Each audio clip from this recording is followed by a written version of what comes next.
Olá, pessoal! Tudo bem? Meu nome é Marina Marinho. Venho agora apresentar para vocês o nosso trabalho da professora Arali sobre os processos psicológicos básicos. Nós iremos falar agora para vocês sobre a formação e o desenvolvimento do psiquismo humano, a partir de um sistema complexo e constituído por funções psicológicas, tais como a sensação, o sentimento, a emoção, a percepção, a atenção, a memória, o pensamento, a imaginação e a linguagem. Então, nós iremos apresentar para vocês agora cada uma delas. Explicaremos para vocês como funciona cada um desses processos. Os olhos são órgãos compostos por diversas estruturas que garantem a visão. O funcionamento de todas as partes precisa acontecer para termos uma saúde ocular em dia. Mas afinal, vocês sabem quais são todos os componentes da anatomia dos olhos? Em formato esférico, os olhos estão protegidos de lesões pela cavidade óssea do crânio. As pálpebras dificultam a entrada de sujeiras e as sobrancelhas impedem que o suor chegue nos glóbulos oculares. Além disso, existem outros componentes que possibilitam a visão, como veremos a seguir. As córneas são as encarregadas de focalizar a luz que chega aos olhos e têm a função de proteção contra traumas e contaminações. Ficam na parte externa do globo ocular, são transparentes, sendo possível assim ver a íris e a pupila. Sua maneira de limpeza natural é a partir de uma ação entre as lágrimas e as pálpebras superiores e inferiores. O cristalino, também chamado de lente, está localizado atrás da íris. Sua estrutura convergente focaliza a luz que atinge a pupila, formando assim imagens na retina. A flexibilidade da própria estrutura do cristalino é o que faz o ajuste. Ele começa a perder essa característica entre os 40 e os 50 anos e acaba surgindo a presbiopia, conhecida também como vista cansada. Depois, essa parte pode escurecer e endurecer, o que impede a passagem da luminosidade, constituindo assim a catarata. Sendo uma das partes mais importantes, a retina está localizada internamente nos olhos. Ela é responsável por enviar sinais pelo nervo óptico ao cérebro e assim formar as imagens vistas. Já a íris tem como função controlar a entrada de luz nos olhos. Ela fica em volta da pupila e possui cores variadas, como azul, verde, castanho. A íris define o tom dos olhos e apresenta vários músculos lisos que fazem o controle da abertura e do fechamento da pupila, agindo como o diafragma de uma câmera fotográfica. Atrás da íris temos o corpo ciliar. Essa estrutura tem um papel fundamental na formação do humor aquoso, que é um dos fluidos intraoculares responsáveis por manter o metabolismo nutricional dos olhos. Também tem a função de manter a pressão ocular apropriada e o formato esférico do olho. O corpo ciliar permite o ajuste do olhar para vermos o que está perto ou longe. Temos também a coroide, que é uma membrana muito fina e cheia de vasos sanguíneos. Ela fica entre a esclera e a retina e a sua função é nutrir os olhos. A esclerótica, mais conhecida como esclera, está localizada na parte externa do globo ocular e possui o dever de proteger as estruturas mais internas. Também possui uma função de proteção e está ligada à córnea. É comumente chamada de branco dos olhos. Nela se encontram os músculos extraoculares que são responsáveis pelo movimento dos olhos. Encontrado entre o cristalino e a retina, o humor vítreo é um líquido gelatinoso e viscoso que ocupa o centro do olho. Já o nervo óptico é responsável por conectar o cérebro e os olhos para formar as imagens. A pupila encontra-se no centro da íris, e quando alguma dessas partes sofre qualquer tipo de alteração, isso prejudica o funcionamento dos olhos, ocasionando doenças e possíveis perdas de visão. Situada na parte interna da pálpebra superior, a glândula lacrimal tem a função de produzir as lágrimas, que umedecem a superfície ocular, fazendo a nutrição da córnea, removendo também substâncias estranhas que chegam aos olhos. Oi, gente! Hoje eu vim falar para vocês um pouco sobre visão, sobre o desenvolvimento da fisiologia da visão e algumas curiosidades sobre o desenvolvimento da visão. Bom, sobre visão, o que a gente pode estar falando a respeito? A gente sabe que ela é feita pelo cérebro, mas os olhos funcionam como órgãos de conversão seletiva, né, que transformam os estímulos luminosos em sinais elétricos.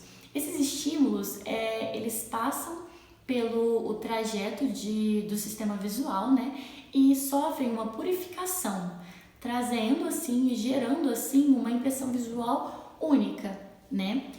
Existe um período de vida onde esse processo de desenvolvimento se inicia e no final onde ele se consolida. A gente chama ele de período de maturação visual. Dando entrada nisso, a gente pode falar sobre o desenvolvimento da fisiologia da visão. Até o século XIX, acreditavam que a visão humana podia ser comparada a uma câmera obscura, dando uma identidade totalmente discursiva e determinista em relação ao mundo, né? Essa questão discursiva seria, no caso, mais racional, né? Já a câmera obscura, ela define a posição interiorizada de um observador em relação ao mundo exterior, dando uma visão de passividade no ato de olhar, né? Que sequer leva em consideração todo o processo seletivo que se faz ao direcionar o olhar, por exemplo. Ao decorrer dos estudos, descobriram que o corpo humano produzia diferença ao olhar, conforme o seu funcionamento mesmo. E foi aí que a fisiologia ganhou espaço, onde cientistas começaram a estudar mais o corpo humano e o seu modo particular mesmo de perceber visualmente. E com o surgimento do modernismo, teve a ruptura entre a visão racional e estática e a câmera obscura, né? Que foi em meados do século XX, onde também teve o aumento da fotografia, da TV e dos filmes, né? Sobre curiosidades que eu falei para vocês que eu trouxe do desenvolvimento visual, a gente pode começar falando sobre o desenvolvimento estrutural do sistema visual, que ele ocorre de forma ordenada. Então, mesmo de forma prematura, né, assim que o bebê nasce, ele já é totalmente funcional. E estudos comprovam que quanto mais cedo você expõe o bebê a experiências visuais, melhor é o desenvolvimento do sistema visual dele. O olho do bebê começa a se desenvolver a partir do 21º dia de gestação, sendo o órgão que se desenvolve mais rápido após o nascimento também. Ele sofre uma mutação muito rápida e o primeiro ano de vida do bebê é o mais importante, assim, que vai ter mudanças mais importantes no desenvolvimento da visão dele em si. Claro que se perpetua durante a infância, mas nesse período do primeiro ano de vida é onde vai ser as mudanças mais importantes. E também pelo desenvolvimento do olho, você consegue saber sobre a prematuridade do bebê. Foi uma coisa que eu achei extremamente interessante. A fisiologia do desenvolvimento da visão. A visão ela é feita pelo cérebro e os olhos têm um papel muito importante. Por quê? Porque eles convertem estímulos luminosos em sinais elétricos. Esses estímulos, durante todo o trajeto do sistema visual, vão sendo depurados, transformando isso em uma impressão visual única. E esse processo ocorre no córtex occipital. A visão pode ser dividida em central e periférica. A visão central da criança, por exemplo, do nascimento até cerca de 8 anos de idade, é diferente da visão central do adulto. Ela se aperfeiçoa ou se deteriora com a qualidade da informação visual que é recebida. Essa fase é conhecida como o período de maturação, onde o cérebro interage abertamente com a retina para melhorar a interpretação das informações do ambiente. Isso só é possível se as duas retinas transmitirem sinais nítidos e semelhantes. Cada olho oferece a imagem de um ângulo diferente e o cérebro acaba recebendo duas imagens discretamente diferentes também. Quando essas imagens são unidas numa impressão visual única, a disparidade gera um efeito tridimensional. E isso só é possível em virtude da mistura da informação das duas retinas, que são promovidas pelas fibras dos nervos ópticos.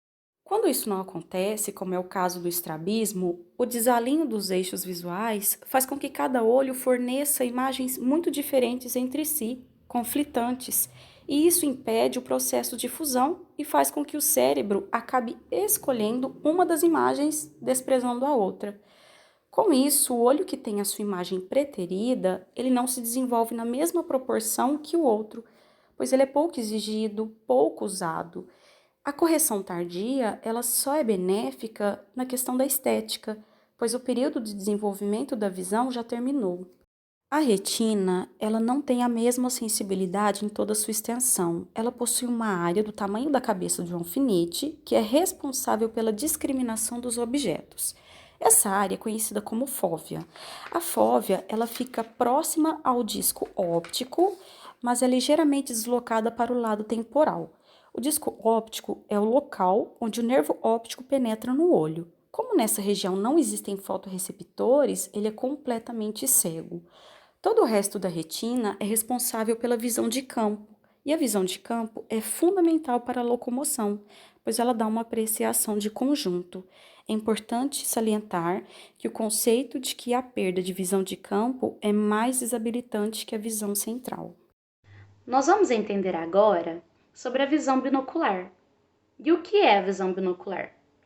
É a capacidade que o ser humano tem de apreender estímulos visuais através dos dois olhos juntos, de forma simultânea.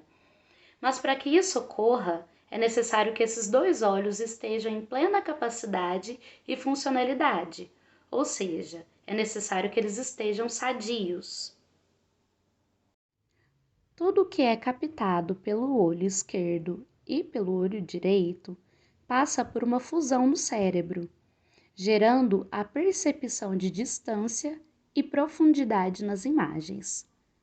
Essa sensação é chamada de estereopsia e é o principal mecanismo da visão binocular. Apesar de os olhos do homem olharem na mesma direção ao mesmo tempo e estarem coordenados para combinar suas duas imagens, seus centros são separados por um espaço de 6 a 9 centímetros, portanto, não visam exatamente a mesma linha. Vamos entender como a visão binocular ocorre na prática? Nós vamos realizar então 2 testes. No primeiro teste, você vai procurar um objeto que esteja a mais ou menos 2 ou 3 metros de distância de você, que não seja muito grande, que seja pequeno, como uma fotografia, um copo. Você vai estender a sua mão fechada e com o polegar levantado, fazendo sinal de joia.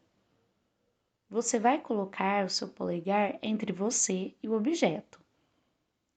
Ainda focando em observar o objeto, perceba que se formam duas imagens do seu polegar e que, por mais que se esforce para colocar o polegar em frente ao objeto, você continua enxergando o objeto. Agora, feche e abra alternadamente cada olho. Vamos começar fechando o olho direito. Agora, o olho esquerdo. Você percebe que cada olho enxerga uma imagem levemente diferente? Ora o objeto está de um lado do polegar, ora ele estará do outro. No segundo teste, você irá colocar a sua mão direita a uns 30 centímetros na frente do nariz, com a ponta do polegar mais perto do rosto. Você irá identificar que a mão é um volume de contornos arredondados, com frente e costas, um lado de lá e um lado de cá.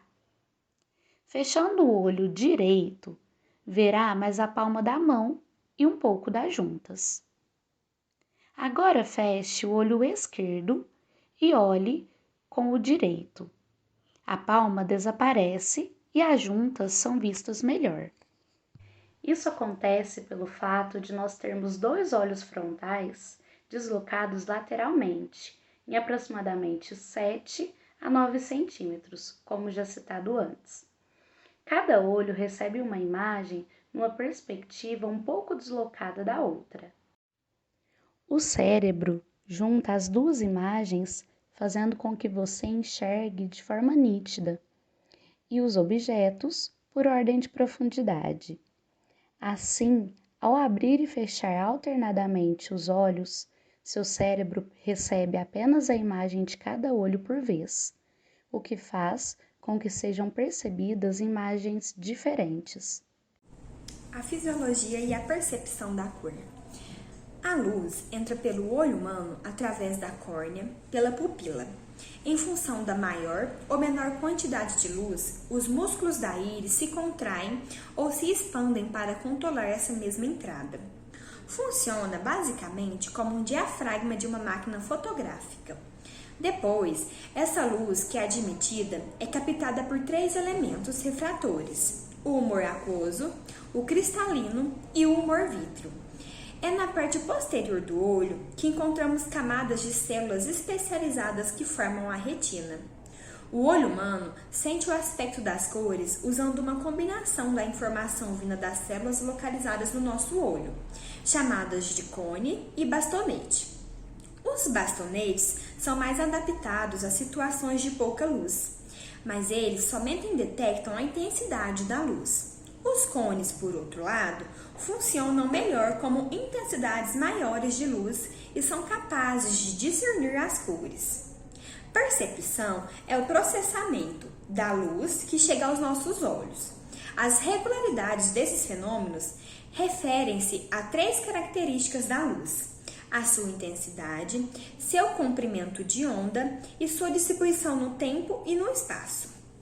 A interpretação de luminosidade de um objeto já provém de nossa interpretação da quantidade de luz emitida ou refletida por ele. A visão pode ser de acordo com a luminosidade fotópica ou escotópica. A fotópica é o modo de visão normal, quando são iluminados por uma luz diurna. Aciona basicamente os cones e, por isso, distingue as cores.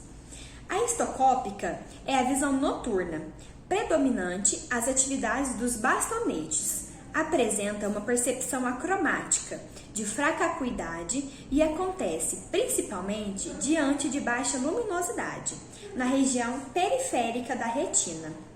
A cor, ela não está nos objetos, e sim na nossa percepção. Dentre a formação empírica das cores, se apresenta a combinação de 3 valores: a matriz, que é o comprimento da onda, a saturação, que é a pureza da cor, e a luminosidade, que está relacionada ao conceito de luminosidade da cor. Segundo o médico e físico alemão Hermann von Helmholtz, nossa percepção é construída por meio de inferências que inconscientemente fazemos sobre o mundo à nossa volta. Essas inferências são contratadas com informações que o organismo colhe do ambiente. Cada vez que essas expectativas não são correspondidas, ajustamos os nossos perceptos, criando novas inferências e testando novas conjecturas. A ideia de que nossa percepção dá de maneira indireta por meio de confirmações e expectativas foi defendida por vários psicólogos do século XX, como Irving Hoque e Richard Gregory. A percepção da cor é muito importante para a compreensão de um ambiente. A cor é tão familiar que para nós se tornou difícil compreender que ela não corresponde a propriedades físicas do mundo, mas sim na sua representação em nível cerebral, ou seja, os objetos, eles não têm cor. A cor corresponde às sensações internas provocadas por estímulos físicos. Em algumas circunstâncias, a percepção pode não refletir a realidade sem que isso seja patológico. Essas insuficiências na percepção podem ser ilusões ou alucinações. As ilusões são interpretações errôneas de um estímulo externo real, enquanto as alucinações consistem em uma percepção errônea sem a presença desse mesmo estímulo.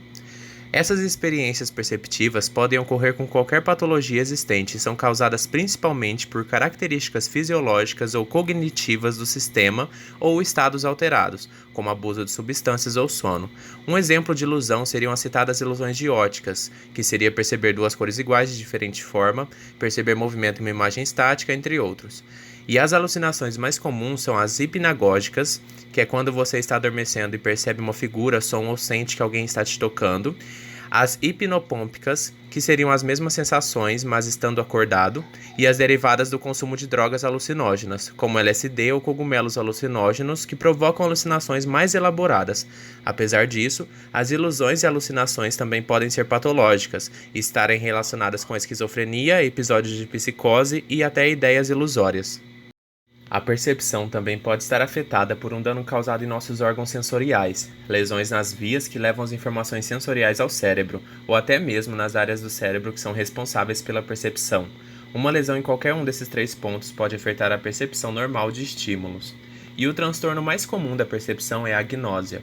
Esse transtorno causa uma dificuldade para orientar e controlar a percepção, além da conduta em geral. Existem 2 tipos de agnósia, a visual perceptiva e a visual associativa. E é difícil entender a percepção através desses transtornos, embora as pessoas possam ver os objetos. Para elas, é a mesma sensação que estarem cegas. Também existem transtornos mais específicos, como a acneptósia, a acromatópsia, a prosopagnósia, a agnósia auditiva e a amúsia. Esses transtornos são causados por danos cerebrais como um ictus, trauma cerebral ou até uma doença neurodegenerativa. Avaliar a percepção pode ser muito útil em diferentes aspectos da vida, em áreas acadêmicas, áreas clínicas ou em áreas profissionais. E é possível analisar e avaliar essa percepção e outras habilidades cognitivas através de uma avaliação neuropsicológica completa. Existem vários testes clássicos para fazer essa avaliação, como o Stroop Test, o TOVA, o TOM, o CPT, o VOT, o NEPSI Test e diversos outros tipos.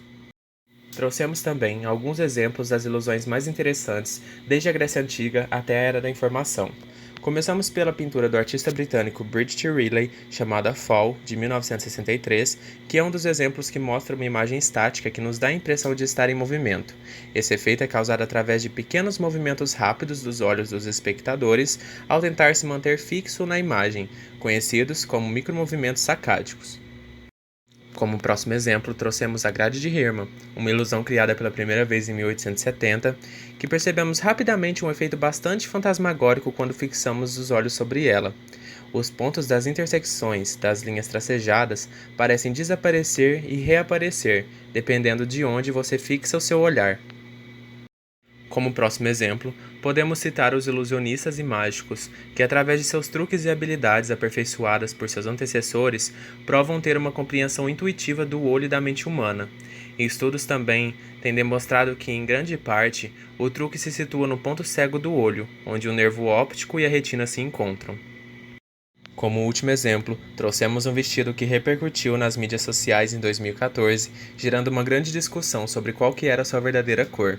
Essa dissonância visual pode ser explicada devido à distribuição das cores do vestido ser uma aproximação da distribuição do espectro da luz natural. E até hoje em dia tem se criado um fluxo constante de memes do tipo "Você está vendo o que eu estou vendo?". Enfim, seja qual for a causa predominante, o meme do vestido é uma forte lembrança de que mesmo entre as certezas enviesadas da era da informação, as ilusões de ótica ainda mantêm o poder de expor o quão verdadeiramente complexa e subjetiva é a nossa experiência de mundo. O órgão responsável por captar a informação luminosa, visual e transformá-la em impulsos decodificados é o olho. Os olhos são responsáveis por 75% da nossa percepção. O sistema visual detecta e interpreta o estímulo luminoso que se apresenta como ondas eletromagnéticas. O olho pode distinguir duas qualidades da luz: seu brilho e o comprimento da onda. Podemos então concluir que os olhos são um dos sentidos mais importantes e permitem que percebamos o ambiente no qual nos inserimos, possibilitando não só nos orientarmos, como nos defendermos. E essas são as nossas referências de pesquisa. Agradecemos pela atenção de todos e obrigada.